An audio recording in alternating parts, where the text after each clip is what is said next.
विद्यार्थी मित्रों, Ramani इंस्टिट्यूटना DYSO special current अफेरना सेशनमां आप सौनुं हूँ कुलदीप तेरैया स्वागत करूँ छूं। मित्रों, रामाणी इंस्टिट्यूट लईने आव्युं छे DYSO स्पेशल करंट अफेर। आपणे जोईए छीए के 16/10 जे एक्जाम आवनारी छे तो एमां तमाम जे DYSO नी एक्जाम आपनार विद्यार्थीओ छे एने उपयोगी साबित थाय ए हेतुथी आपणे करंट अफेरना अलग अलग मुद्दाओ लईने जे करंट अफेरमां जे छे ए मुद्दाओ लईने आव्या छे, जेमां आगळना लेक्चरमां आपणे जे विश्वना जे रिपोर्ट्स छे, महत्वपूर्ण रिपोर्ट्स छे तथा जे इंडेक्स एटले के सूचकांको छे ए आपणे आगळना विडियोमां जोयुं। मित्रों, तमे ए विडियो ना जोयो तो अचूक जोवानुं राखजो, कारण के आगळनी जे एक्जाम जे DYSO नी एक्जाम छे एमांथी घणा बधा टॉपिक आवी शके एम छे। महत्वपूर्ण टॉपिक ज आपणे एमां लीधेला छे। एटले हवे आपणे जोईए के जे आपणो बीजो आजनो जे सेशन छे एमां आपणे महत्वपूर्ण एवा जे विश्वनी जे बैठको छे अने जे युद्धाभ्यासो थयेला छे छेल्ला मार्च महीनाथी आगळ आपणे जोईए अत्यार सुधीना जे युद्धाभ्यास थयेला छे, साथे साथे जे बैठको विश्वनी जे महत्वपूर्ण बैठको छे, जे संयुक्त राष्ट्र संघनी होय बैठको अथवा तो बीजी कोई बैठको छे एना विषे आजे आपणे माहिती मेळववाना छीए। तो चालो विद्यार्थी मित्रों, आ सेशननी आपणे शरूआत करीए। तो एमां आजना आपणे टॉपिक जोवाना छे के आजे क्या क्या आपणे टॉपिक भणवाना छीए। तो आजे तो घणा बधा टॉपिक लईने आपणे आव्या छीए, जेमां बिम्स्टेकनी बैठक छे, एना पछी बीजो टॉपिक छे संयुक्त राष्ट्र पर्यावरण सभा, जे महत्वपूर्ण छे। पर्यावरण सभानी जे छे विश्वनी सौथी मोटी सभा गणाय छे पर्यावरण माटेनी संयुक्त राष्ट्र पर्यावरण सभा। एना पछी छे मिनामाटा कन्वेन्शन ऑन मर्क्युरी, तो के पारा जे छे एना उपर जे मिनामाटा जे रोग छे एना माटेनो जे कन्वेन्शन जे सभा योजाई छे तो एना माटेनी जे बैठक छे ए। एना पछी छे क्वाड बैठक छे, पछी UNCCD नी बैठक छे, शांघाई सहयोग संगठन छे एनी बैठक विषे आपणे जोवानुं छे आजे, अने भारत अने आसियान बैठक छे एना विषे आजे आपणे जोवानुं छे के जे छेल्ला 6 થી 8 મહિનામાં જે બેઠકો યોજાઈ છે આ બધી મહત્વપૂર્ણ બેઠકો છે અને આ બેઠકો વિશે મુદ્દા પણ પૂછી શકે અને એના બેઝિક વિશે પણ પૂછી શકે કે ભાઈ ક્યારે શરૂ થઈ હતી, ક્યારે યોજાઈ છે, આ બધી માહિતી છે આપણે આના આ સેશનમાં ચર્ચા કરવાના છીએ। એના પછી છે બીજા જે યુદ્ધાભ્યાસ છે, તો યુદ્ધાભ્યાસમાં જે છેલ્લા 6 મહિનામાં જે યુદ્ધાભ્યાસો થયેલા છે માર્ચ મહિના પછીના, તો એમાં રિમ્પેક યુદ્ધાભ્યાસ છે, વિનબેક્સ યુદ્ધાભ્યાસ છે, लिमिटीय युद्धाभ्यास है, स्लिनेक्स युद्धाभ्यास है और डस्टलिक 3 जो युद्धाभ्यास है एना विषे आज आपणे चर्चा करवाना छीए। मित्रों, आ युद्धाभ्यास अने खास करीने जे बैठको जे योजाई छे एमांथी आपणे जोईए छे के जे प्रिलिम एक्जाम छे एमांथी घणा बधा क्वेश्चनो पूछवामां आवे छे। पाछळना पेपरमां तमे जोयुं हशे तो पाछळना जे पेपर छे एमां घणा बधा प्रश्नो छे आमांथी पूछायेला होय छे, जे बैठको छे अथवा तो जे युद्धाभ्यासो थाय छे। हवे डायरेक्ट पण पूछी शके छे अथवा तो सेंटेन्स वाइज पण पूछी शके छे, એટલે આમાં આપણે તમામ પ્રકારના જે તમારા પ્રશ્નોના સોલ્યુશન થાય એ રીતે આપણે આજના સેશન છે એમાં ચર્ચા કરીશું। તો ચાલો વિદ્યાર્થી મિત્રો આજના સેશનની આપણે શરૂઆત કરીએ। તો પહેલા વેલા છે 5મી બિમસ્ટેક બેઠક। 5મી બિમસ્ટેક બેઠક યોજાઈ। કેટલામી બિમસ્ટેક બેઠક યોજાઈ? તો કે 5મી બિમસ્ટેક બેઠક યોજાઈ તાજેતરમાં। कई जग्याए योजाई? तो के श्रीलंकाना कोलंबो खाते आ बैठकनुं आयोजन थयुं। कई जग्याए थयुं? कोलंबो। आ खास याद राखजो स्थळनुं नाम। 5મી बिम्स्टेक बैठक कई जग्याए योजाई अथवा तो क्या स्थाने योजाई? तो के श्रीलंकाना कोलंबो खाते आ बैठक योजाई। हवे तो ए बैठकमां सेना पर हस्ताक्षर करवामां आव्या? तो के आ बिम्स्टेक बैठक छे ए बिम्स्टेक बैठकना चार्टर पर हस्ताक्षर करवामां आव्या। ए चार्टर शुं कहे छे? तो के चार्टर एवुं कहे छे के भाई दर 2 वर्षे हवे बिम्स्टेकनुं आयोजन करवामां आवशे। केटला वर्षे? दर 2 वर्षे बिम्स्टेक बैठकनुं आयोजन करवामां आवशे। कारण के आज सुधी बिम्स्टेकनी बैठक हती एनी कोई समय निर्धारित करेलो नहोतो। आ समय छे ए कंई नक्की नहोतो, एटला माटे हवे समय नक्की कर्यो के भाई दर 2 वर्षे एकवार तो बिम्स्टेकनी बैठक मळशे ज। एटला माटे आ बधा देशो छे साथे मळीने पोते विकास करी शके अथवा तो एकबीजानो साथ सहकार मेळवी शके। तो आ बिम्स्टेक छे दर 2 वर्षे मळशे। एना चार्टर पर हस्ताक्षर कर्या बधा देशोए। भारत द्वारा जे बिम्स्टेक जे छे बैठक एमां बिम्स्टेकनो जे समूह छे ने $1 मिलियन मदद आपवामां आवी। केटला डॉलरनी? $1 मिलियन मदद आपवामां आवी छे। હવે આ આપણે ખાલી ફેક્ચ્યુઅલ એમ જ સમજવાનું છે, બાકી આ કઈ એક્ઝામમાં પૂછી શકાય નહીં. તો આ બેઠકનો ઉદ્દેશ શું છે? તો કે આ બેઠકનો ઉદ્દેશ છે COVID-19 પછી અર્થવ્યવસ્થાને આગળ વધારવા માટેની નીતિ બનાવીને અથવા તો પ્લાન બનાવવાનો. આ બધા જે છે 7 દેશોનો આ જે સમૂહ છે, 7 દેશોનો જે સમૂહ છે એ દેશો સાથે મળીને આ COVID-19 પછી દેશોની અર્થવ્યવસ્થા નો વિકાસ કેવી રીતે કરી શકાય એના માટેની નીતિ બનાવવા માટે આ બિમસ્ટેકની બેઠક મળેલી હતી. હવે બિમસ્ટેક વિશે આપણે જોઈએ કે બિમસ્ટેક શું છે. હવે આ બિમસ્ટેકની બેઠક હતી એમાં પહેલા તો આપણે બિમસ્ટેક જોતા પહેલા આપણે એ જોઈએ કે ભાઈ આમાં કાર્ય ક્યાં ક્યાં કરવામાં આવ્યા. તો આમાં 7 અલગ અલગ કાર્યો સોંપવામાં આવ્યા. 7 દેશોનો સમૂહ છે એ આપણે આગળ જોશું કે ભાઈ બિમસ્ટેક કેટલા દેશો, કયા દેશોનો સમૂહ છે. 7 દેશોનો સમૂહ છે, પણ એ 7 દેશોને 7 અલગ અલગ કાર્ય સોંપવામાં આવ્યા છે. 7 અલગ અલગ કાર્ય સોંપવામાં આવ્યા છે. 7 દેશોને 7 ખંડોમાં અલગ અલગ વહેંચવામાં આવ્યા છે આ 7 કાર્યોને. તો એમાં પહેલા ભારતને કયું કાર્ય સોંપવામાં આવ્યું છે આ દેશોમાં? તો કે ભારતને સુરક્ષાનું કામ સોંપવામાં આવ્યું છે. શેનું કામ સોંપવામાં આવ્યું છે? સુરક્ષાનું કામ સોંપવામાં આવ્યું છે. બાંગ્લાદેશને વેપાર અને રોકાણમાં કેવી રીતે વિકાસ કરી શકાય એનું કામ સોંપવામાં આવ્યું છે. એટલે કે આ જે દેશોનો સમૂહ છે એમાં વધારે ને વધારે વેપાર અને રોકાણ માટે કેવી કેવી નીતિઓ બનાવી શકાય એ માટેનું કામ કોને સોંપવામાં આવ્યું છે? તો કે બાંગ્લાદેશને. એના પછી ભૂતાનને, તો કે ભૂતાનને પર્યાવરણ અને આબોહવા પરિવર્તન માટે કેવી કેવી નીતિઓ બનાવી શકાય એ કાર્ય કોને સોંપ્યું છે? તો કે ભૂતાનને. પછી મ્યાનમારને, તો મ્યાનમારને કૃષિ અને ખાદ્ય સુરક્ષા કેવી રીતે જમીનને ફળદ્રુપ વધારે ને વધારે બનાવી શકાય આગળના સમયમાં, અને આગળના સમયમાં ખાદ્ય સુરક્ષા કેવી રીતે લાવી શકાય એ માટે મ્યાનમારને કામ સોંપવામાં આવ્યું છે. નેપાળને શું કામ સોંપવામાં આવ્યું છે? તો કે પ્રવાસનનો વધારે ને વધારે વિકાસ થાય અને સંસ્કૃતિ છે એનો કેવી રીતે આગળ જતા એકબીજા દેશો સાથે જોડી શકાય એના માટેનું એને કામ સોંપવામાં આવ્યું છે. શ્રીલંકાને વિજ્ઞાન અને ટેકનોલોજી વિશેનું જે કાર્ય છે એ સોંપવામાં આવ્યું છે. અને છેલ્લું છે થાઈલેન્ડને શેનું કામ? તો કે એકબીજા દેશો જે આ ગ્રુપના જે દેશો છે એમાં પરિવહન કેવી રીતે વધારે ને વધારે શક્ય બને અને આસાન પરિવહન બને એના માટેનું કામ કોને સોંપવામાં આવ્યું છે? તો કે થાઈલેન્ડને સોંપવામાં આવેલું છે. એટલે આમાં ખાસ યાદ રાખજો, કદાચ જોડકું પૂછે તો જોડકામાં આવી રીતે પૂછી શકે છે અલગ અલગ દેશો એની સામેના કાર્યો, પણ ખાસ કરીને ભારતનું કાર્ય યાદ રાખજો. ભારતનું કાર્ય શું આપવામાં આવ્યું છે? તો કે ભારતનું કાર્ય છે સુરક્ષાનું. સુરક્ષા મુદ્દો જે છે એ ભારતને સોંપવામાં આવેલો છે. એટલે ખાસ યાદ રાખજો આ કાર્ય એને આપેલા છે બિમસ્ટેકમાં બધા અલગ અલગ દેશોને. હવે બિમસ્ટેક વિશે આપણે માહિતી જોઈએ તો બિમસ્ટેક શું છે? તો બિમસ્ટેકનું પૂરું નામ છે બે of Bengal initiative four multi sectoral technical and economic cooperation.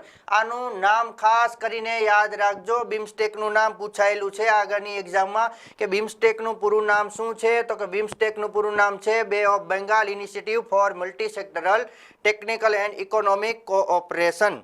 એટલે કે જે બંગાળની ખાડીના જે દેશો છે એનું એક ગ્રુપ છે આ. જે હવે ભૂતાન અને નેપાળ છે બંગાળની ખાડીમાં નથી આવતા, પણ એની આજુબાજુના જે દેશો તો એ કહેવાય છે નેપાળ અને ભૂતાન. બાકીના જે તમામ દેશો છે કેવા છે? બંગાળની ખાડી આજુબાજુના દેશો છે. તો એ બધાએ છે ગ્રુપ બનાવેલું છે, બિમસ્ટેકનું ગ્રુપ છે. હવે ભારતમાં આપણે જોઈએ તો ભારત માટે શા માટે મહત્વનું છે? તો ભારત છે સાર્કને આજે એટલું બધું મહત્વ નથી આપતું, કારણ કે પહેલાં જે સાર્ક હતું તો એમાં પાકિસ્તાન પણ જોડાયેલું છે. તો આ સાર્કનું મહત્વ ઘટ્યું એટલા માટે હવે ભારત કોને વધારે મહત્વ આપે છે? તો કે ભારત છે બિમસ્ટેકને વધારે ને વધારે મહત્વ આપે છે. હવે બિમસ્ટેકમાં 7 દેશો છે. 7 દેશો આપણે આગળ જોયા કયા કયા દેશો છે? તો કે પહેલું તો ભારત છે, બીજું છે બાંગ્લાદેશ છે, ત્રીજું છે ભૂતાન, ચોથું છે મ્યાનમાર, પાંચમું નેપાળ, છઠ્ઠું છે શ્રીલંકા અને સાતમું છે થાઈલેન્ડ. ખાસ યાદ રાખજો આમાંથી બિમસ્ટેકમાં આવી રીતે પણ પ્રશ્ન પૂછી શકે બિમસ્ટેકમાં કયા કયા દેશો જોડાયેલા છે. નીચેનામાંથી કયા કયા દેશો જોડાયેલા છે બિમસ્ટેકમાં? એટલે 1 2 3 4 એવી રીતે પણ પૂછી શકે છે, અથવા તો નીચેનામાંથી કયો દેશ જોડાયેલો નથી એવી રીતે પણ પ્રશ્ન આમાંથી પૂછી શકે છે. બિમસ્ટેક આજે ભારતનું મહત્વપૂર્ણ એક સમૂહ છે, એટલે ખાસ આના વિશે તમામ માહિતી આપણે એકત્રિત કરી લેવી. એટલે બિમસ્ટેકમાં 7 દેશોનો સમૂહ છે, જેમાં ભારત છે, બાંગ્લાદેશ છે, શ્રીલંકા છે, ભૂતાન છે, મ્યાનમાર છે, નેપાળ છે અને થાઈલેન્ડ. આ જે 7 દેશોનો સમૂહ છે. હવે આનું જે છે આ બિમસ્ટેકની સ્થાપના ક્યારે થઈ હતી તો કે બિમસ્ટેકની સ્થાપના છે 6 જૂન 1997 ના રોજ બેંકોક ખાતે જે ડિક્લેરેશન થયું, બેંકોક ડિક્લેરેશન એને કહેવાય છે. બેંકોક ડિક્લેરેશન હેઠળ આ જે સમૂહની બિમસ્ટેકની સ્થાપના થઈ હતી. ક્યારે? 6 જૂન 1997 બેંકોક ડિક્લેરેશન તરીકે આને ઓળખવામાં આવે છે. પણ હવે જો આની બેઠક કહે તો પહેલી વહેલી બેઠક ક્યારે તો કે પહેલી વહેલી બેઠક 2004 માં યોજાણી. સ્થાપના ક્યારે થઈ? 1997 માં.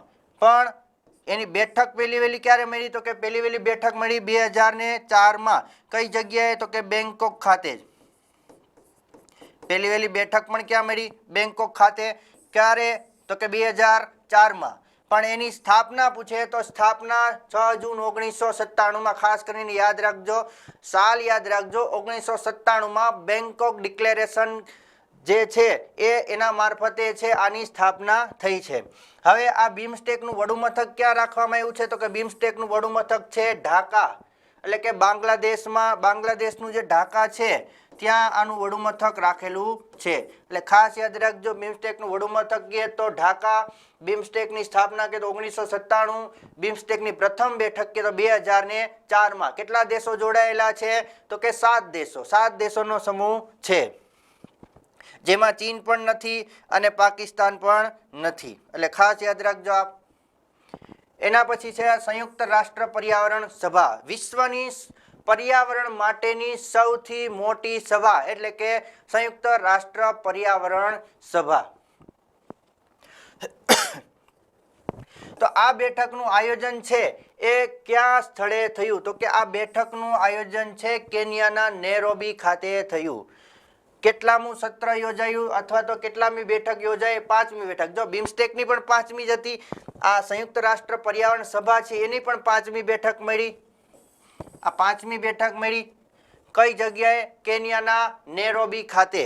કેન્યાના નેરોબી ખાતે આ બેઠક યોજાણી. હવે સંયુક્ત રાષ્ટ્ર પર્યાવરણ સભા છે કોની હેઠળ કામ કરે છે તો કે યુનેપ, યુનાઇટેડ નેશન્સ એન્વાયરમેન્ટ પ્રોગ્રામ.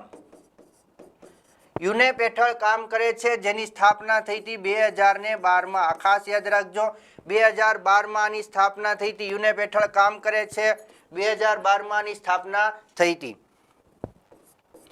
અને આનું વડુ મથક ક્યાં આવેલું છે તો કે આનું વડુ મથક આવેલું છે નેરોબી ખાતે. કઈ જગ્યાએ આવેલું છે? નેરોબી ખાતે આનું વડુ મથક આવેલું છે યુનેપનું. અને ખાસ યાદ રાખજો, યુનેપ છે એક પુરસ્કાર પણ આપે છે વિશ્વમાં પર્યાવરણ માટે સારી એવી પ્રવૃત્તિ અથવા તો મહત્વપૂર્ણ પ્રવૃત્તિ કરવા માટે વિશ્વમાં. તો આવો એક જે મહત્વપૂર્ણ જે એવોર્ડ છે એનું નામ છે અર્થ ચેમ્પિયન પુરસ્કાર.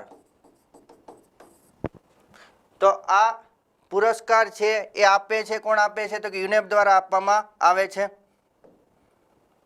એના પછી આ સંયુક્ત રાષ્ટ્ર પર્યાવરણ સભા છે 5મા સત્રનું આયોજન થયું નેરોબી ખાતે, કેન્યાના નેરોબી ખાતે. 175 દેશો છે એ આમાં સહમત થયા છે. શેના માટે તો કે પ્લાસ્ટિક પ્રદૂષણ છે એને કટોકટી છે એને સમાપ્ત કરવા માટે અથવા તો પ્લાસ્ટિક પ્રદૂષણ છે એને સમાપ્ત કરવા માટે. મિત્રો, જૂન મહિનાથી આપણે પણ પ્લાસ્ટિક છે પ્રતિબંધ મૂકેલો છે, ભારત દેશે પણ પ્રતિબંધ મૂકેલો છે પ્લાસ્ટિક ઉપર. તો આ જે પ્લાસ્ટિક પ્રદૂષણ છે એના ઉપર વધારે ને વધારે પગલાં લઈ શકાય એના માટે આ ટ્રીટી બનાવવામાં આવેલી છે. આ શેનો ઉદ્દેશ શું છે આ વર્ષની બેઠકનો તો કે પ્લાસ્ટિક પ્રદૂષણ છે એને ઘટાડવા માટેનો આ વખતેનો જે સંયુક્ત રાષ્ટ્ર પર્યાવરણ સભા છે એનો ઉદ્દેશ છે. એટલે એટલા માટે ગ્લોબલ પ્લાસ્ટિક ટ્રીટી છે એના ઉપર કેટલા દેશો સહમત થયા તો કે 175 દેશો છે સહમત થયા. ભારત આમાં સહમત થયું છે કે નહીં તો કે હા, ભારતે પણ આના ઉપર સાઇન કરેલી છે. એટલે કે પ્લાસ્ટિક ટ્રીટી જે છે ગ્લોબલ પ્લાસ્ટિક ટ્રીટી એના ઉપર ભારતે પણ સાઇન કરેલી છે. એટલે કે ભારત પણ આના પર સહમત થયો છે. પર્યાવરણને લગતા અલગ અલગ જે 14 પ્રસ્તાવો છે એના માટે પણ આમાં સહમતિ દર્શાવવામાં આવેલી છે.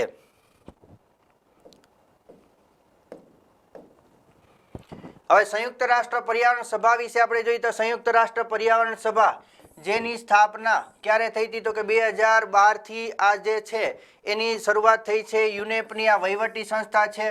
યુનેપનું આપણે જોયું કે યુનાઇટેડ નેશન એન્વાયરમેન્ટ પ્રોગ્રામ, જેનો વહીવટી સંસ્થા તરીકે આ કામ કરે છે. પર્યાવરણ માટેની સૌથી મોટી સભા ગણવામાં આવે છે અને સંયુક્ત રાષ્ટ્ર પર્યાવરણ સભાને જે 2012થી યોજાય છે અને દર 2 વર્ષે એકવાર યોજાય છે. ક્યારે યોજાય છે? દર 2 વર્ષે એકવાર આ બેઠક છે એ યોજાય છે. એના પછી છે મિનામાટા કન્વેન્શન ઓન મર્ક્યુરી. હવે આ બેઠકનું મહત્વ શા માટે છે તો મિત્રો આપણે જોઈએ છે કે આજે રસાયણોનો વધારે ને વધારે ઉપયોગ થતો જાય છે. તો એમાં પણ જે ટોપ 10 જે ઝેરી રસાયણો છે, જે માનવ સ્વાસ્થ્યને વધારે ને વધારે નુકસાન કરે છે, એવા જે રસાયણો છે એમાંથી પારો એટલે કે મર્ક્યુરી જે પ્રવાહી સ્વરૂપ છે, આપણને હવામાંથી, પાણીમાંથી અથવા તો જમીનમાંથી, ત્રણેય જે લેયર છે એમાંથી આપણને આ મળી આવે છે. હવે જ્યારે આ ઘટના ક્યારે બની તો 1956માં જાપાનમાં જ્યારે આ એક ઘટના બની, રોગચાળો ફાટી નીકળ્યો જ્યારે મિનામાટાનો, અને એના પછી આ જે મર્ક્યુરી છે અથવા તો પારો છે એના ઉપર પગલાં લેવા અથવા તો એનો ઉપયોગ કેવી રીતે કરવો, એનો વેપાર કેવી રીતે કરવો, એના માટે આખું વિશ્વ ચિંતિત હતું. ને એના માટે આ બેઠક છે યોજવામાં આવે છે, મિનામાટા કન્વેન્શન ઓન મર્ક્યુરી. તો આ વર્ષેની જે બેઠક છે કઈ જગ્યાએ મળી તો કે આ વર્ષેની જે બેઠક છે ઇન્ડોનેશિયાના બાલી ખાતે મળી. કઈ જગ્યાએ મળી તો કે ઇન્ડોનેશિયાના બાલી ખાતે આ બેઠક મળી. હવે આની થીમ શું હતી તો કે આની થીમ છે મેક મર્ક્યુરી હિસ્ટ્રી, એટલે કે મેક મર્ક્યુરી હિસ્ટ્રી આની થીમ છે. આનું કાંઈ આપણે બીજું કાંઈ આમાં ખાલી એક થીમ છે. થીમ કદાચ પૂછી શકે ન પૂછી શકે, પણ આ તો આપણે ખાલી એક જાણ ખાતર રાખવાની છે કે ભાઈ આવી એક થીમ હતી. હવે આ જે છે આનો ઉદ્દેશ શું હતો, આ બેઠકનો ઉદ્દેશ શું હતો તો કે આ જે બેઠક છે એનો ઉદ્દેશ છે કે દેશના જે પારાના વેપારની દેખરેખ રાખવી, દરેક દેશે પારાની જે વેપાર થાય છે એની વેપારની દેખરેખ રાખવી અને એનું વ્યવસ્થાપન, એની સાચવણી કેવી રીતે કરવામાં આવે છે, એનો વ્યવહારિક રીતે કેવી રીતે ઉપયોગમાં લેવામાં આવે છે, એ જે છે એ તમામ જે પારાનું જે છે એનું ધ્યાન રાખવું. અને પારાને જે લગતા કાયદાઓ જે છે, એટલે કે જે આ પારાને લગતા જે કાયદાઓ જે તે દેશમાં બનાવવામાં આવે છે કે એની કેવી રીતે ઉપયોગ કરવો અથવા તો કેવી રીતે એનું વેચાણ કરવું, કેવી રીતે એનો વેપાર કરવો, એના માટેના એકબીજા દેશોના જે કાયદા છે એની જાણકારી મેળવવી. અને સાથે સાથે ગેરકાયદેસર જે વ્યાપાર થાય છે, આ મર્ક્યુરીનો જે ગેરકાયદેસર વ્યાપાર થાય છે એને સામે વધારે ને વધારે પગલાં લેવા અથવા તો નીતિ બનાવવાનું છે, આ બેઠકનો ઉદ્દેશ હતો.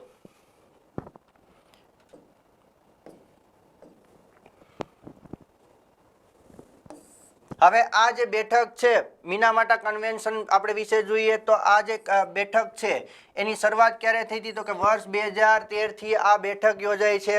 અને આ કેવું છે, આંતર સરકારી કન્વેન્શન છે. કેવું છે? આંતર સરકારી, એટલે કે જે આમાં નિર્ણયો લેવાય છે. આંતર સરકારી એટલે કે જે આમાં નિર્ણયો લેવાય છે એ નિર્ણયો એકબીજા દેશોને માનવા પડે છે. જે તે દેશો આના સદસ્ય છે એને આના નિર્ણયો માનવા પડે છે. તો આંતર સરકારી કન્વેન્શન છે જેમાં ભારત પણ સદસ્ય છે. ભારત પણ આમાં સદસ્ય છે. એટલે ખાસ યાદ રાખજો, પરીક્ષામાં આવી રીતે સેન્ટેન્સ વાઇઝ પણ પ્રશ્ન પૂછી શકે કે ભાઈ આ જે કન્વેન્શન છે એની 2013થી શરૂઆત થઈ હતી, આ આંતર સરકારી કન્વેન્શન છે અને ભારત આમાં સદસ્ય છે. નીચેનામાંથી કયા કયા વિધાનો સાચા છે? તો 3 વિધાનો સાચા છે કે 2013માં એની બેઠક મળેલી છે, પ્રથમ સરકારી આંતર સરકારી કન્વેન્શન છે અને ભારત એનો સદસ્ય છે. હવે પારા વિશે આપણે માહિતી મેળવીએ તો પારો જે છે હવા, પાણી અને જમીનમાં ત્રણેય સ્તરમાં જોવા મળે છે. એટલે કે મર્ક્યુરી અથવા તો પારો જે છે ત્રણેય સ્તરમાં જોવા મળે છે. WHO દ્વારા, વર્લ્ડ હેલ્થ ઓર્ગેનાઇઝેશન દ્વારા ચિંતાજનક જે માનવના સ્વાસ્થ્યને જે નુકસાન પહોંચાડે છે એવા ટોપ 10 રસાયણોમાંથી એક માનવામાં આવે છે આ પારાને. હવે મિનામાટા રોગ છે જે ફેલાયો હતો જાપાનમાં અને આજે વિશ્વમાં ઘણા બધા દેશોમાં ફેલાયેલો જોવા મળે છે. તો આ જે મિનામાટા રોગ છે એ શેના કારણે થાય છે? તો કે આ જે રોગ છે મિથાઇલ મર્ક્યુરી પોઈઝનિંગના કારણે આ રોગ થાય છે. ખાસ યાદ રાખજો નામ. મિનામાટા રોગ શેના કારણે થાય છે? તો કે મિથાઇલ મર્ક્યુરી પોઈઝનિંગના કારણે આ રોગ થાય છે.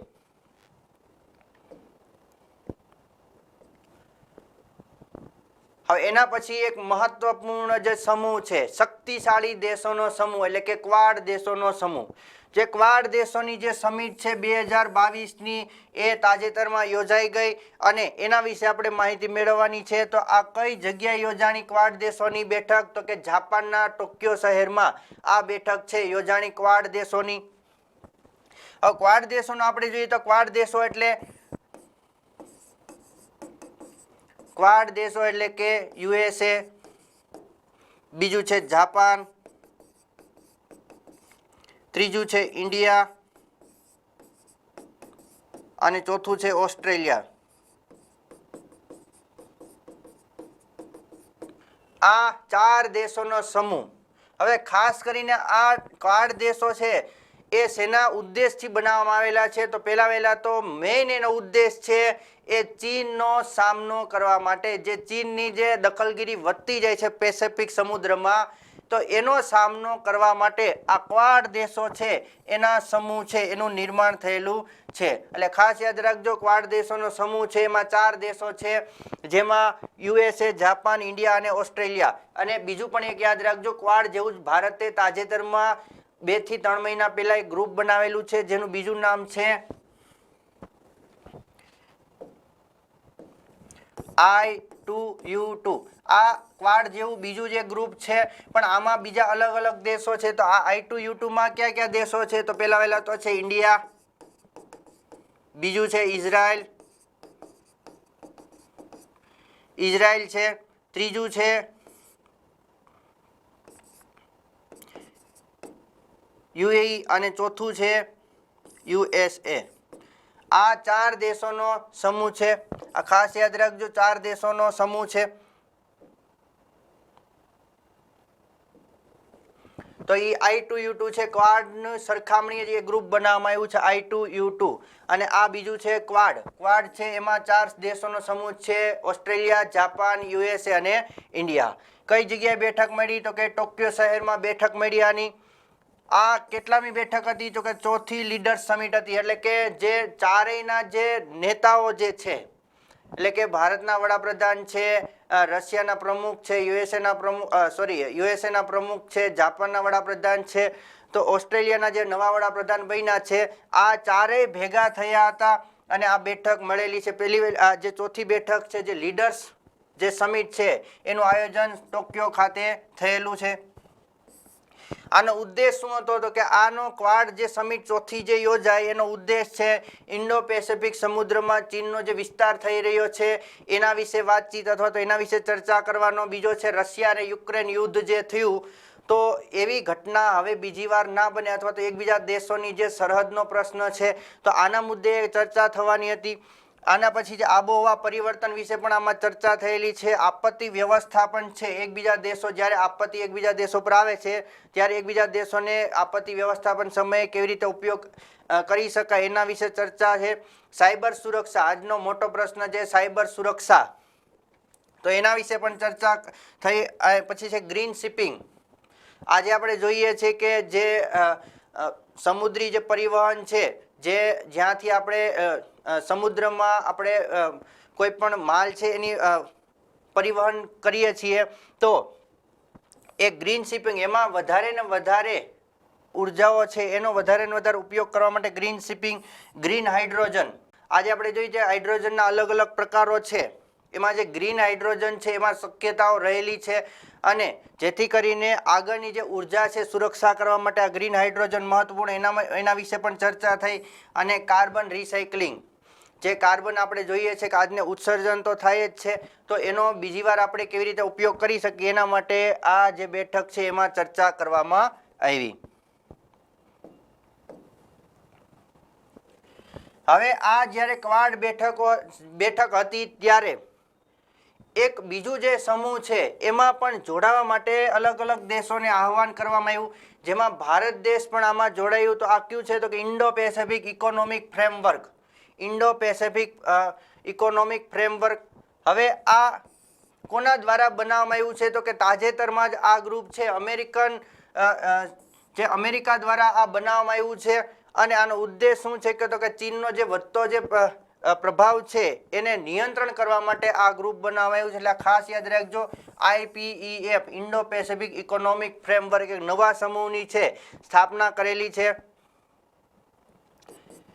હવે આ જે ગ્રુપ છે એનો ઉદ્દેશ શું છે? તો કે જે તે દેશો, જે ગ્રુપના જે દેશો છે એમાં આર્થિક વૃદ્ધિ થાય, સ્થિતિસ્થાપકતા જળવાઈ રહે, ટકાઉ વિકાસ થાય અને સમાવેશી વિકાસ થાય, એ ઉદ્દેશથી આ બેઠક છે એની સ્થાપના આ ગ્રુપ છે એની સ્થાપના કરવામાં આવેલી છે. હવે આ જે ગ્રુપ છે, જે નવું ગ્રુપ બનાવ્યું છે, ક્વાડ દેશોમાં આ ગ્રુપની ભલામણ કરવામાં આવી હતી. તો આ જે ગ્રુપ છે એમાં કયા કયા દેશો જોડાયેલા છે? તો કે એમાં બ્રુનેઈ જોડાયેલું છે, ઇન્ડોનેશિયા, દક્ષિણ Korea, Malaysia, New Zealand, Philippines, Singapore, Thailand, Vietnam જેવા દેશો છે અને ભારત પણ એમાં જોડાયું છે. એટલે ખાસ યાદ રાખજો, આ બધા દેશો જોડાયેલું છે. નવું જે એક સમૂહ છે.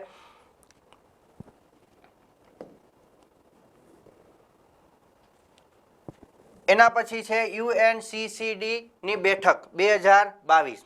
UNCCD ની બેઠક 2022. તો આનું પૂરું નામ શું છે? તો કે united nation convention to combat ડિઝર્ટિફિકેશન.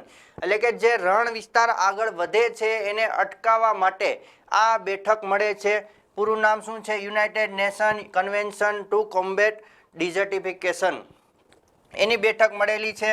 આ બેઠક છે કઈ જગ્યાએ મળી? તો કે આ બેઠક છે આઇવરી કોસ્ટના આબિદજાન ખાતે મળી. આ બેઠક ક્યાં મળી? તો કે આઇવરી કોસ્ટના આબિદજાન ખાતે આ બેઠક મળી. કેટલામી બેઠક હતી અત્યાર સુધીની? તો કે આ 15મી બેઠક છે આ વર્ષે યોજાણી. હવે આ બેઠકનો ઉદ્દેશ શું હતો? તો કે આ બેઠકનો ઉદ્દેશ છે, UNCCD નો જે ઉદ્દેશ છે એ દુષ્કાળની સ્થિતિમાં સુધારો. આજે આપણે જોઈએ છે કે દુષ્કાળ છે એ જ્યારે અનુભવાય છે, આજે તો આપણે જોઈએ છીએ કે ખાદ્ય સુરક્ષા માટે પણ ઘણા બધા પગલાઓ લીધેલા છે, પાણી જે છે એને બચાવવા માટેના પણ ઘણા બધા ઉપાયો આપણે હાથ ધરેલા છે. છતાં પણ જો દુષ્કાળ ભવિષ્યમાં પડે તો એના માટે આપણે કેવી કેવી નીતિઓ બનાવી શકીએ, એ ઉદ્દેશથી આમાં આ ચર્ચા કરવામાં આવી. એટલે કે દુષ્કાળની સ્થિતિમાં સુધાર, જમીન ધોવાણ કેવી રીતે અટકાવી શકાય, કારણ કે આજનું મહત્વપૂર્ણ જરૂરી જે હોય તો એ છે જમીન ધોવાણને અટકાવવું. કારણ કે વધારે ને વધારે જમીન ધોવાણ થાય છે. જમીન છે એ તો શું થાય છે? જમીન ધોવાણ થતું જાય છે, જેના કારણે જે આ જમીન છે કેવી થતી જાય છે? ઓછી ફળદ્રુપ થતી જાય છે, અથવા તો એની ફળદ્રુપતા છે એ સાવ નહીવત થઈ જાય છે. હવે એની સામે વસ્તી કેવી થતી જાય છે? વધતી જાય છે. હવે વસ્તી વધતી જાય છે તો એને આગળ ભવિષ્યમાં એના ખોરાક માટે અથવા તો ખાદ્ય સુરક્ષા માટે આ ફળદ્રુપતા હોવી જરૂરી છે. તો એના માટે આ જમીન ધોવાણ અટકાવવાના પ્રયાસો કરવા અથવા તો ઘટાડવા. પછી જમીનનું પુનઃસ્થાપન. જમીનનું પુનઃસ્થાપન, જે જમીનો જે છે એ અફળદ્રુપ થઈ ગઈ છે અથવા તો એની ફળદ્રુપતા ગુમાવી બેઠેલી છે, એને ફરીથી કેવી રીતે ફળદ્રુપ બનાવી શકાય, તો એ માટેના પ્રયાસો ક્યાં ક્યાં કરી શકાય એ માટેની ચર્ચા છે આ બેઠકમાં કરવામાં આવી. હવે આ બેઠક હતી એમાં એક ભૂંગળું સિંચાઈ પ્રણાલી છે એ ચર્ચામાં આવેલી હતી. આ ભૂંગળું સિંચાઈ પ્રણાલી શું છે અથવા તો કયા વિસ્તારની જાણીતી છે? ખાસ યાદ રાખજો, ભૂંગળું સિંચાઈ પ્રણાલી છે એ પરીક્ષામાં પૂછી પણ શકે છે, કારણ કે UNCCD ની બેઠકમાં આ સિંચાઈ પ્રણાલી છે એ ચર્ચામાં હતી. હવે આ ભૂંગળું સિંચાઈ છે એ ખાસ ભારતને રિલેટેડ છે. ભારતની રિલેટેડ એટલે કે જે ગુજરાતને પણ રિલેટેડ છે. એટલે કે ગુજરાતનો જે કચ્છ વિસ્તાર છે, ગુજરાતનો જે કચ્છ વિસ્તાર છે ત્યાં પાણીનું સંચય કરવા માટે, વરસાદી પાણીનું સંચય કરવા માટે, જ્યારે ભૂકંપનો પહેલાંનો સમય આપણે જોઈએ તો કચ્છ છે ત્યાં લોકોને ખારું પાણી પીવા માટે મજબૂર થવું પડતું, પણ એના પછી એવો વિકાસ થયો કે પાણી સંચયનો પણ એમાં વિકાસ આવી જાય છે. તો એ પાણી સંચય કેવી રીતે કરે છે? તો કે જમીનમાં એક ભૂંગળું નાખવામાં આવે છે. હવે ભૂંગળો જે છે વરસાદનું પાણી છે એમાં અંદર જાય છે અને એમાં શું થાય છે? સંચય થાય છે. એ ભૂંગળા દ્વારા શું થાય છે? સંચય થાય છે, એમાં પાણી જાય છે વરસાદનું, અને એ પાણીનો એ જ્યારે ચોમાસું પૂરું થઈ જાય છે, બાકીની જે ઋતુ હોય છે ત્યારે એ ભૂંગળામાંથી પાણી મોટર દ્વારા ખેંચવામાં આવે છે. એટલે આ ભૂંગળું સિસ્ટમ છે એ ચર્ચામાંથી એ ક્યાંની જાણીતી છે તો કે કચ્છમાં. કચ્છની જાણીતી સિસ્ટમ આ સિંચાઈ પ્રણાલી છે, ભૂંગળું સિંચાઈ પ્રણાલી. ખાસ યાદ રાખજો, સ્થળનું નામ ભૂંગળું સિંચાઈ પ્રણાલી ક્યાંની જાણીતી છે તો કે કચ્છ વિસ્તારની આ જે સિંચાઈ પ્રણાલી છે જાણીતી છે. હવે યુએનસીસીડી બેઠક વિશે આપણે જોઈએ તો આ બેઠકની છે સ્થાપના 1994માં થઈ હતી. ક્યારે થઈ હતી? 1994માં થઈ હતી. એનું પૂરું નામ છે united nation convention to combat desertification. શેના માટે, કયા ઉદ્દેશથી? તો કે રણ પ્રદેશ છે એને આગળ વધતો અટકાવવા માટે. હવે આમાં કેટલા સભ્યો છે તો કે આમાં 196 પ્લસ યુરોપિયન સંઘ, 196 દેશો છે. બીજો શું છે? યુરોપિયન સંઘ આમાં જોડાયેલો છે. આનું વડુ મથક ક્યાં આવેલું છે? યુએનસીસીડી નું વડુ મથક ક્યાં આવેલું છે તો કે બોન ખાતે આવેલું છે. અને દર 2 વર્ષે આ બેઠક છે યોજાય છે. આ વખતે ક્યાં યોજાણી તો કે આ વર્ષે આબિદજાન ખાતે આ બેઠક છે યોજાણી. એટલે આ ખાસ યાદ રાખજો. એના પછી છે શાંઘાઈ સહયોગ સંગઠન, SCO.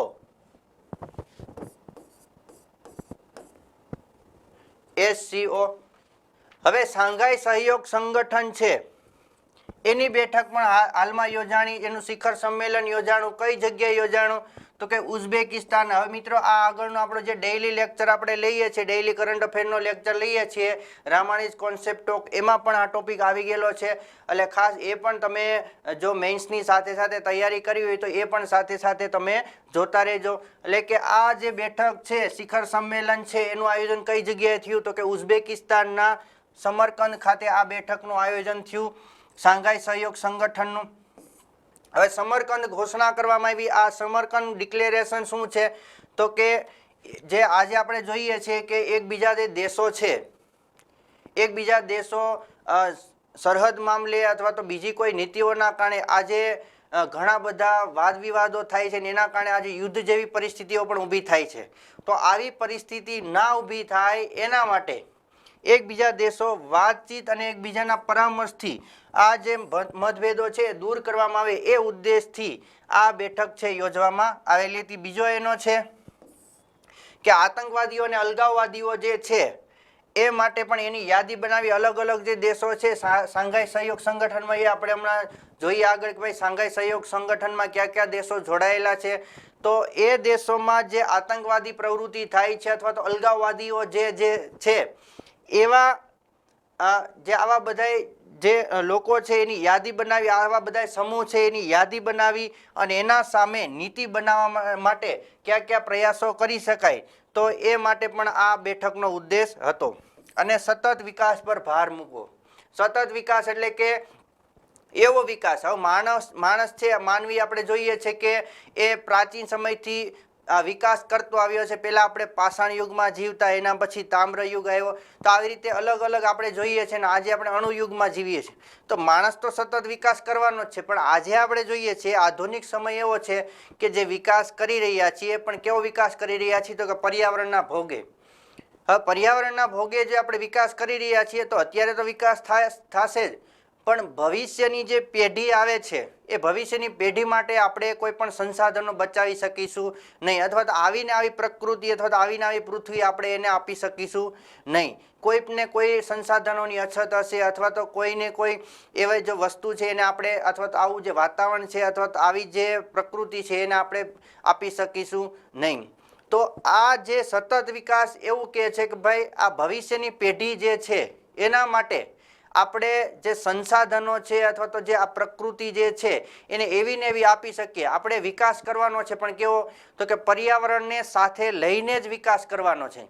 પર્યાવરણના ભોગે નહીં પણ પર્યાવરણને સાથે લઈને વિકાસ કરવાનો છે, જેથી કરીને આપણે જે ભવિષ્યની પેઢી આવે છે એને સારું એવું આપણે એને વાતાવરણ આપી શકીએ, સારું એવું એને સંસાધનો આપી શકીએ.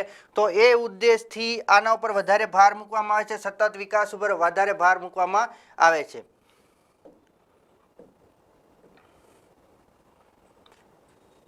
હવે ભારતે પણ આ જે એસસીઓ જે છે એમાં પોતાના પક્ષ રજૂ કર્યો તો એમાં ખાદ્ય સુરક્ષા અને વૈશ્વ ખાદ્ય સંકટને દૂર કરવા બાજરાના ઉત્પાદનને વધારે પ્રોત્સાહન આપવા માટે ભારત સરકાર છે એનો પક્ષ રજૂ કર્યો હતો. આજે આપણે જોઈએ છીએ વિશ્વમાં ઘણા બધા દેશો, મોટા ભાગના દેશો છે અને ખાસ કરીને COVID-19 પછી અને એમાંય રશિયા અને યુક્રેનના યુદ્ધ પછી આજે ઘણા બધા દેશો છે ખાદ્ય સંકટનો સામનો કરી રહ્યા છે.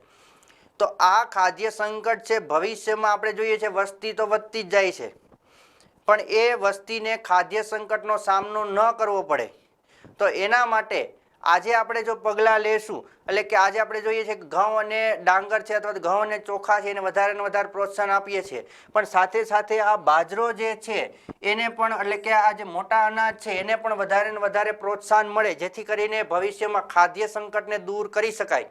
તો એના માટે ભારતે પક્ષ રજૂ કરેલો છે અને ભારતે આની પહેલાં સંયુક્ત રાષ્ટ્ર સંઘમાં પણ બાજરાને 2023માં બાજરા વર્ષ તરીકે ઉજવવા માટે ભલામણ કરેલી હતી અને 2023ના વર્ષને ભારતની ભલામણ અનુસાર બાજરા વર્ષ તરીકે, વિશ્વ બાજરા વર્ષ તરીકે ઉજવવામાં ની જે ભલામણ છે એને સ્વીકારી છે.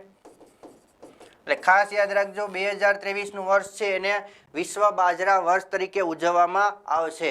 એટલે આ ખાસ યાદ રાખજો 2023માં વિશ્વ બાજરા વર્ષ તરીકે ઉજવવામાં આવશે. બીજું, પારંપરિક ચિકિત્સાને પ્રોત્સાહન આપવું. આપણે જોઈએ છે કે ભારતમાં પારંપરિક ચિકિત્સાને તાજેતરમાં જ આપણા વડાપ્રધાન છે એને વધારે ને વધારે પ્રોત્સાહન આપવા માટે જામનગર ખાતે પારંપરિક ચિકિત્સા છે એનું સંકુલ પણ બનાવ્યું છે, એનું લોકાર્પણ તાજેતરમાં કર્યું છે. તો આવી જે પારંપરિક ચિકિત્સાઓ છે જેમાં આયુર્વેદ સાથે સાથે જે આપણી પ્રાચીન ચિકિત્સા પદ્ધતિઓ છે, આપણા જે લોકોમાં રહેલી જે ચિકિત્સા પદ્ધતિઓ છે એમાં વધારે ને વધારે સંશોધન થાય અને જે આજની જે આપણે જોઈએ છે કે રસાયણો દ્વારા જે બનેલી જે અથવા તો જે બીજી કોઈ જે દવાઓ જે છે, રાસાયણિક દવાઓ છે એ મનુષ્યના સ્વાસ્થ્યને ભવિષ્યમાં વધારે ને વધારે નુકસાન કરે છે. આજે તો એનું નિરાકરણ આવી જાય પણ ભવિષ્યમાં એનાથી બીજા પણ ઘણા બધા જે છે નુકસાન થાય છે. તો એને ડામવા માટે અથવા તો એની સામે આ પારંપરિક ચિકિત્સાને વધારે ને વધારે પ્રોત્સાહન મળે તો એના માટે જામનગર ખાતે આનું લોકાર્પણ કરવામાં આવ્યું છે. તો એને વધારે ને વધારે પ્રોત્સાહન મળે એના માટે આપણે જોઈએ છીએ કે WHOના અધ્યક્ષ પણ આવ્યા હતા, બીજા જે દેશોના જે વડાપ્રધાન પણ આવેલા હતા. તો આ માટે આ પારંપરિક ચિકિત્સા છે એનો પક્ષ પણ ભારતે આ જે એસસીઓની બેઠક છે એમાં રજૂ કરેલો હતો. હવે શાંઘાઈ સહયોગ સંગઠન વિશે જોઈએ તો શાંઘાઈ સહયોગ સંગઠન શું છે? તો કે આ શાંઘાઈ સહયોગ સંગઠન છે એની સ્થાપના 2001માં થઈ હતી. શાંઘાઈ સહયોગ સંગઠનની સ્થાપના ક્યારે થઈ હતી? તો કે 2001માં ની સ્થાપના થઈ હતી. અને કેવું છે? આંતર સરકારી સંગઠન છે. ખાસ યાદ રાખજો, આપણે આગળ જોઈ ગયા આંતર સરકારી સંગઠન એટલે કે આ જે ગ્રુપમાં જે પણ નિર્ણયો લેવામાં આવે છે એને માનવા ફરજિયાત છે, એટલે કે આંતર સરકારી સંગઠન છે. સ્થાપના સમયે 6 દેશોનો જ સમૂહ હતો. આ 6 દેશો ક્યાં ક્યાં હતા? તો કે ચીન, રશિયા, કિર્ગિસ્તાન, તાજિકિસ્તાન, ઉઝબેકિસ્તાન અને કઝાકિસ્તાન. મિત્રો યાદ રાખજો, એસસીઓમાં સ્થાપક દેશમાં ભારતની ગણના થતી નથી, એટલે કે ભારત સ્થાપક દેશ નથી, એસસીઓનો સ્થાપક દેશ નથી. પણ કેવો છે? પાછળથી 2017માં જોડાયો ભારત અને પાકિસ્તાન. આ પાછળથી જોડાયેલા દેશો છે. કેટલા? 6 દેશોનો સમૂહ તો ચીન, રશિયા, કિર્ગિસ્તાન, તાજિકિસ્તાન, ઉઝબેકિસ્તાન અને કઝાકિસ્તાન. પાછળથી 2 દેશો જોડાયેલા ભારત અને પાકિસ્તાન. ખાસ યાદ રાખજો 8 દેશોનો સમૂહ છે આ. એમાં આ બધા દેશોનો સમાવેશ થાય છે: ચીન, રશિયા, કિર્ગિસ્તાન, તાજિકિસ્તાન, ઉઝબેકિસ્તાન, કઝાકિસ્તાન અને ભારત અને પાકિસ્તાન. આ એશિયાનું નાટો પણ ગણવામાં આવે છે. ખાસ યાદ રાખજો, જે નાટો જે ગ્રુપ છે એની સામેનું જે ગ્રુપ છે આને એશિયાનું નાટો ગણવામાં આવે છે. ખાસ યાદ રાખજો, એશિયાનું નાટો તરીકે પણ આને ઓળખવામાં આવે છે, SCO ગ્રુપને. 2017માં ભારત આનું સભ્ય બન્યું. જીપીએસસી અને યુપીએસસીમાં આ પ્રશ્નો પૂછાઈ ચૂક્યા છે. બેઠે બેઠા આવી રીતે પ્રશ્ન પૂછાયેલા છે. 2017માં ભારત આનું સભ્ય બન્યું. પેલા સ્થાપના સમયના 6 સભ્ય દેશો હતા. આંતર સરકારી સંગઠન છે અને 2001માં આની સ્થાપના થઈ હતી. મિત્રો ખાસ યાદ રાખજો, યુપીએસસી અને જીપીએસસીમાં બેમાં આના પ્રશ્નો પૂછાઈ ચૂક્યા છે. એના પછી છે ભારત અને આસિયાન બેઠક.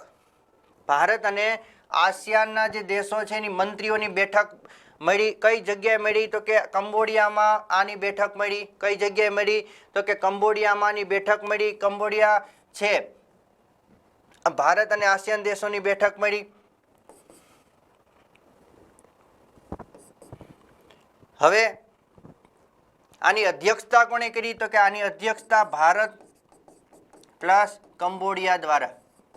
ભારત પ્લસ કંબોડિયા દ્વારા, બંને દ્વારા આની અધ્યક્ષતા કરવામાં આવી છે. ભારત આસિયાનનો સભ્ય નથી પણ આસિયાન સાથે બેઠક કરે છે. ખાસ યાદ રાખજો, ભારત આસિયાનનો સભ્ય દેશ નથી પણ આસિયાન સાથે ભારત બેઠક કરે છે.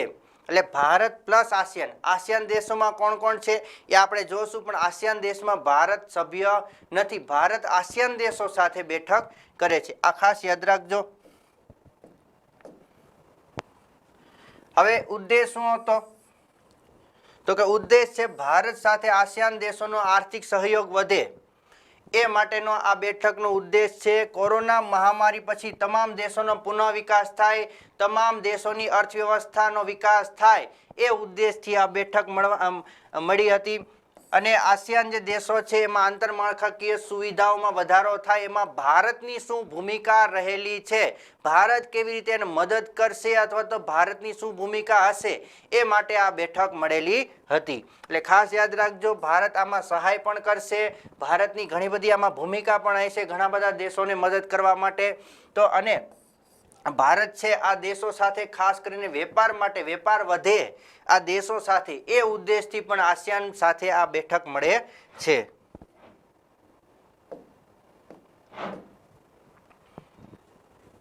આસિયાન દેશો વિશે જોઈએ. આસિયાન દેશની બેઠક ક્યાં મળી? તો કે કંબોડિયા ખાતે મળી.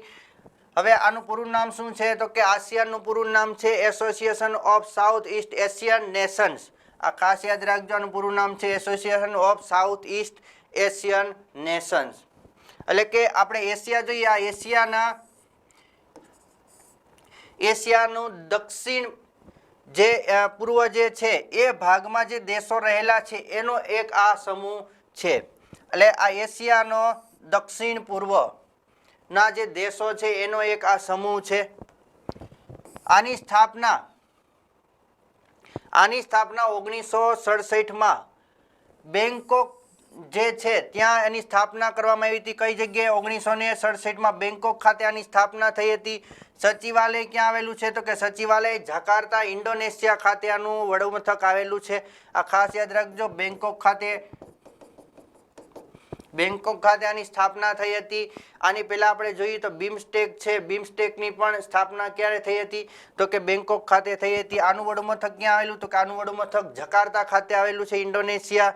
સભ્ય દેશો ક્યાં છે? તો કે સભ્ય દેશો આમાં 10 સભ્ય દેશો છે, જેમાં 5 પહેલા જોડાયા અને 5 પાછળથી જોડાયા. તો પહેલા જે સ્થાપક દેશો ક્યાં ક્યાં છે આસિયાન દેશોના? તો કે પહેલા છે થાઈલેન્ડ છે, સિંગાપુર છે, ઇન્ડોનેશિયા છે, મલેશિયા છે, ફિલિપાઇન્સ છે. આ એના સ્થાપક દેશો છે. આ 5 દેશો જે શરૂઆતમાં જોડાયા હતા, થાઈલેન્ડ, સિંગાપોર, ઇન્ડોનેશિયા, મલેશિયા અને ફિલિપાઇન્સ. અને પાછળથી 5 જોડાયેલા દેશો ક્યાં છે? તો કે મ્યાનમાર, કંબોડિયા, લાઓસ, વિયેટનામ અને બ્રુનેઈ. આ પાછળથી 5 જોડાયેલા સભ્યો છે. એટલે 10 દેશોનો સમૂહ છે. 10 દેશોનો આ સમૂહ છે. ખાસ યાદ રાખજો, આનું વડુમથક ક્યાં આવેલું છે? જકાર્તા ખાતે આવેલું છે, ઇન્ડોનેશિયાના જકાર્તા ખાતે. 1967માં આની સ્થાપના થઈ હતી અને એનું પૂરું નામ છે association of south East Asian Nations. ખાસ કરીને આમાં સભ્ય પણ પૂછી શકે છે કે કોણ કોણ સભ્ય છે.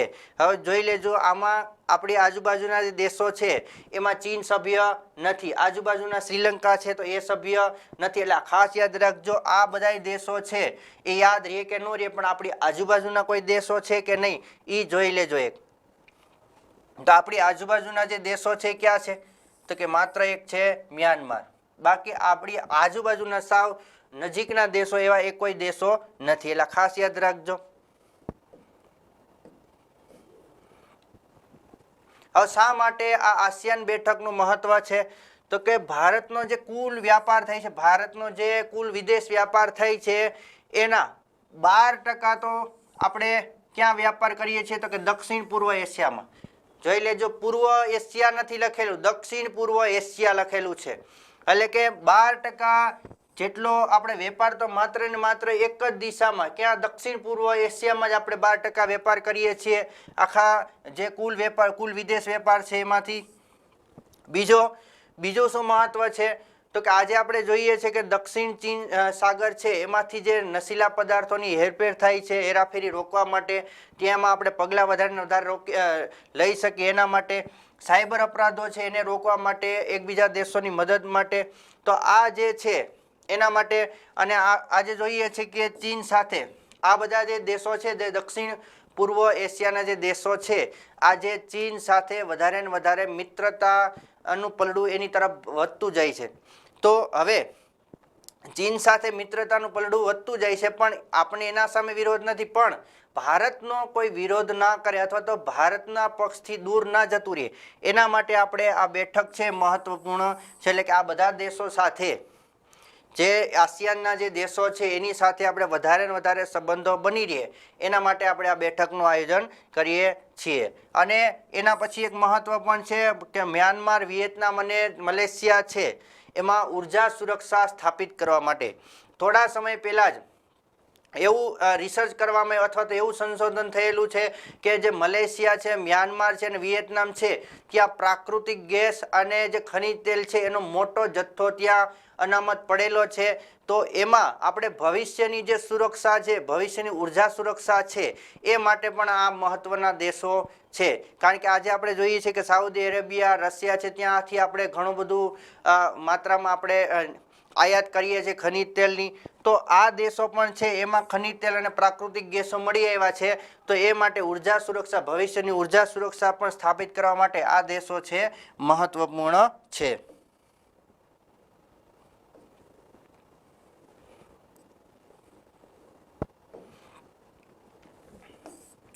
એના પછી છે ભારતની પ્રથમ પશુ આરોગ્ય સમિટ.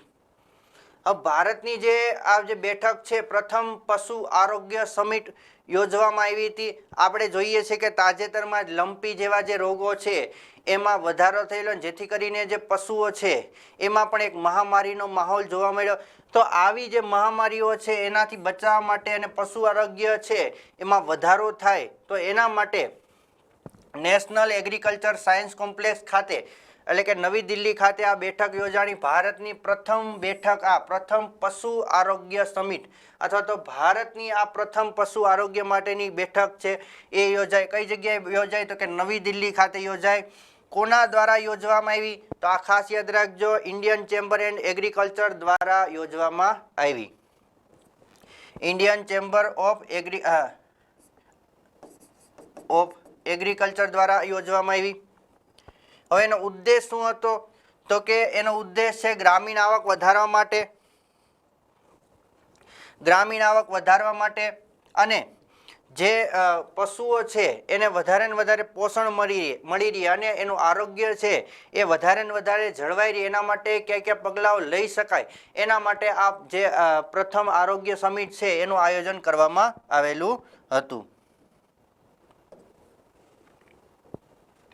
હવે મિત્રો આપણે જે મહત્વપૂર્ણ બેઠકો જોઈ એના પછી હવે આપણે આગળ જોવાનું છે કે મહત્વપૂર્ણ જે યુદ્ધાભ્યાસો છેલ્લા 6 થી 8 મહિનામાં જે મહત્વપૂર્ણ જે યુદ્ધાભ્યાસો થયેલા છે, છેક ઓક્ટોબર મહિના સુધી, એન્ડ સુધી, એટલે કે સપ્ટેમ્બર મહિનાના એન્ડ સુધીમાં જે યુદ્ધાભ્યાસો થયેલા છે એવા મહત્વપૂર્ણ યુદ્ધાભ્યાસો છે આપણે જોવાના છે. તો એમાં પહેલો છે રિમ્પેક યુદ્ધાભ્યાસ. રિમ્પેક યુદ્ધાભ્યાસ એટલે કે રીમ ઓફ ધ પેસિફિક. આનું પૂરું નામ છે રિમ ઓફ ધ પેસિફિક, જે કોના દ્વારા આયોજન કરવામાં આવે છે તો કે અમેરિકાની નૌસેના દ્વારા આયોજન કરવામાં આવે છે. રિમ્પેક યુદ્ધાભ્યાસનું આયોજન કોના દ્વારા કરવામાં આવે છે તો કે અમેરિકાની નૌસેના દ્વારા આનું આયોજન કરવામાં આવે છે. કઈ જગ્યાએ આનું આયોજન થયું તો કે અમેરિકાના હવાઈ દ્વીપ પર આનું આયોજન થયું.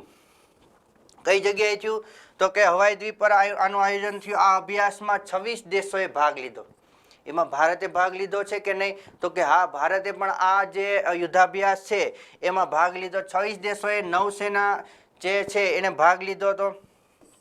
આની થીમ શું હતી તો કે થીમ છે સક્ષમ, અનુકૂલન અને ભાગીદારી. આની થીમ છે. ભારત તરફથી કોણે ભાગ લીધો હતો તો કે ભારત તરફથી INS સાતપુડા અને P-8I પેટ્રોલ વિમાન જે છે એને ભાગ લીધો હતો. INS સાતપુડા, INS એટલે કે Indian navy ship, Indian navy ship, Indian navy ship દ્વારા એટલે કે સાતપુડા, INS સાતપુડા દ્વારા ભાગ લેવામાં આવ્યો હતો અને P-8I પેટ્રોલ વિમાન દ્વારા આ ભાગ લેવામાં આવેલો હતો.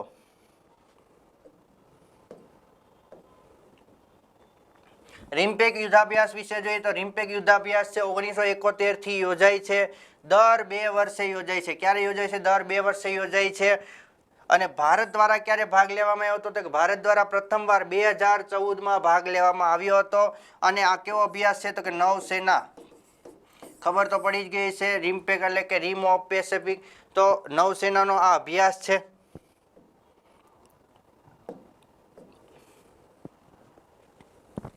એના પછી છે વિનબેક્સ 2022, વિનબેક્સ યુદ્ધાભ્યાસ 2022 કોની કોની વચ્ચે થયો તો કે ભારત અને વિયેતનામ વચ્ચે આ યુદ્ધાભ્યાસ થયો.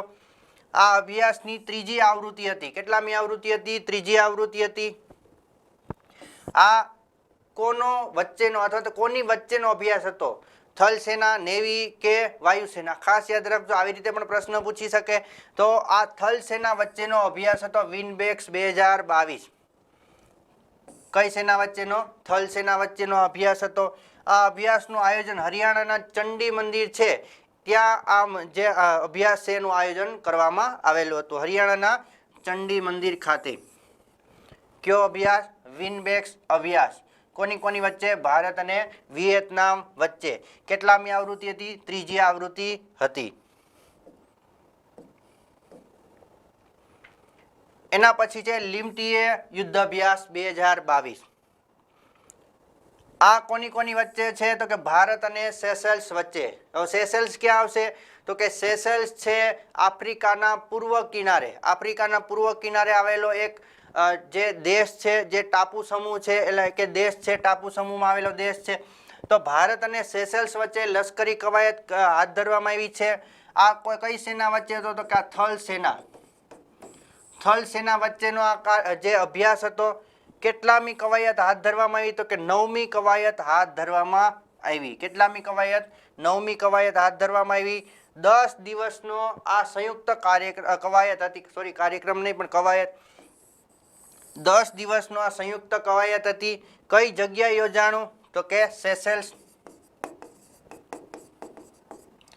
Military academy. Seychelles military academy જે છે સેશેલ્સમાં આવેલી, ત્યાં આ અભ્યાસ છે યોજાણો. 10 દિવસનો આ સંયુક્ત કવાયત હતી. 2001 થી દ્વિવાર્ષિક આ લશ્કરી કવાયત છે એનું આયોજન થાય છે. એટલે ખાસ યાદ રાખજો, લિમટીએ જે અભ્યાસ છે કોની કોની વચ્ચે થાય છે તો કે લિમટીએ અભ્યાસ છે એ ભારત અને સેશેલ્સ વચ્ચે આ અભ્યાસ થાય છે. એના પછી છે સ્લિનેક્સ. નામ ઉપરથી ને તમને ખબર પડી જશે સ્લિનેક્સ અભ્યાસ કોની કોની સાથે થાય છે. કોની સાથે થાય છે કે ભારત અને શ્રીલંકા વચ્ચે આ અભ્યાસનું આયોજન થાય છે. પણ ખાસ યાદ રાખજો, સ્લિનેક્સ છે એ કઈ સેનાનો અભ્યાસ છે તો કે નૌ સેનાનો અભ્યાસ છે. અને આ અભ્યાસનું આયોજન કયા સ્થળે કરવામાં આવ્યું છે તો કે આ જે અભ્યાસ છે એનું આયોજન છે વિશાખાપટ્ટનમ ખાતે કરવામાં આવ્યું છે, બંગાળની ખાડીમાં. બંગાળની ખાડીમાં આ અભ્યાસ કરવામાં આવ્યો હતો વિશાખાપટ્ટનમ ખાતે. કેટલામી આવૃત્તિ યોજાઈ તો કે 9મી આવૃત્તિ આની યોજાય અને 2005થી આ જે અભ્યાસ છે એનું આયોજન કરવામાં આવે છે સ્લીનેક્સનું. સ્લીનેક્સ અભ્યાસ છે નૌસેના દ્વારા હાથ ધરવામાં આવે છે. ભારત અને શ્રીલંકાની નૌસેના દ્વારા આ વર્ષે 9મી આવૃત્તિ યોજાણી. 2005થી આનું આયોજન થાય છે અને વિશાખાપટ્ટનમ ખાતે આ વર્ષે જે છે એ આ અભ્યાસનું આયોજન થયું. દર 2 વર્ષે આ અભ્યાસ છે યોજવામાં આવે છે. એના પછી ખાસ યાદ રાખજો આ ડસ્ટલીક 3. ડસ્ટલીક 3 છે કોની કોની વચ્ચે યુદ્ધાભ્યાસ થાય છે? તો કે ડસ્ટલીક 3 છે ભારત અને ઉઝબેકિસ્તાન વચ્ચે આ અભ્યાસ છે યોજાયો. ઉઝબેકિસ્તાનના યાંગયારિક ખાતે આ અભ્યાસનું આયોજન થયું. કોની કોની વચ્ચે? એટલે કે થલ સેનાનો આ યુદ્ધાભ્યાસ છે. ખાસ યાદ રાખજો થલ સેનાનો યુદ્ધાભ્યાસ છે. વર્ષ 2020માં પ્રથમવાર આ અભ્યાસનું આયોજન થયું હતું. કેટલામું જે છે? તો કે આ ત્રીજી આવૃત્તિ છે ડસ્ટલીક 3. 2020માં આનું પહેલી વાર આયોજન થયું હતું, 2021માં બીજી વાર અને 2021માં આનું ત્રીજી વાર આયોજન થયું. કોની કોની વચ્ચે છે? ભારત અને ઉઝબેકિસ્તાન વચ્ચે આનું આયોજન થાય છે. આ વખતે ક્યાં થયું? તો કે ઉઝબેકિસ્તાનના યાંગયારિક ખાતે આનું આયોજન થયું.